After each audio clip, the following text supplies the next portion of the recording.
अस्सलामुअलैकुम वरहमतुल्लाह। हम खाने का ऑर्डर करके अभी फारिग ही हुए थे कि हमारे साथ वाली टेबल पे एक फैमिली आकर बैठी, जिनमें 3 मॉडर्न किस्म की लड़कियां और एक साहब थे।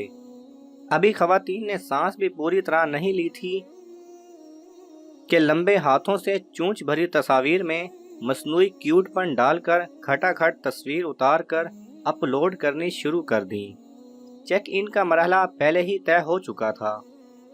ये एक आम सा मंजर है जो आपको हर पार्क, रेस्टोरेंट, पिकनिक स्पॉट पे नजर आएगा। मुझे आज तक ये छिछोरी जहनियत समझ नहीं आई। जिंदगी अच्छी भली चेक इन चेक आउट से पहले भी गुजर ही रही थी। आखिर आप किसको बताना चाह रहे हैं कि आप कितने खुश हैं? आप क्या क्या अफोर्ड कर सकते हैं? आप कहां कहां जा सकते हैं? कभी अपनी अपनी फ्रेंड लिस्ट चेक करें, उसमें आपकी अपनी हैसियत के कितने लोग हैं अंदाज़ा हो जाएगा। कभी सोचा है कि आपकी इस छिछोरपन की वजह से जो लोग अफोर्ड नहीं कर सकते, अपने बच्चों को ऐसी तफरीहात नहीं करवा सकते, उनके दिल पे क्या गुजरती होगी?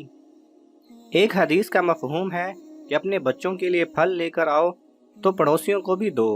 अगर ये नहीं कर सकते तो फिर कोशिश करो कि उसकी खुशबू भी उसके बच्चों के पास ना जाए, कि कहीं वो उस फल के लिए जिद ना करें। लेकिन हम क्या कर रहे हैं? हमारी जिंदगियां तो नुमाइश बनकर रह गई हैं। एक रिपोर्ट के मुताबिक सोशल मीडिया के इस छिछोरपन ने दुनिया में डिप्रेशन और तलाकों का तनासुब 50% से भी ज़्यादा बढ़ा दिया है। ज़िंदगी को एंजॉय करें। छिछोरपन के बगैर भी ज़िंदगी अच्छी खासी खूबसूरत है। ट्राई करके देखें। अल्लाह सुब्हानहू व तआला हम सबको अमल करने की तौफीक अता फरमाए। आमीन। अगर आपको ये वीडियो पसंद आए तो इसे लाइक और शेयर कीजिए। किसी भी किस्म के सवाल और इजहार राय की खातिर कमेंट्स कीजिए और मज़ीद ऐसे दिलचस्प वीडियोस देखने के लिए हमारे चैनल को सब्सक्राइब करें और साथ में बने बेल आइकन पर लाजमी क्लिक करें।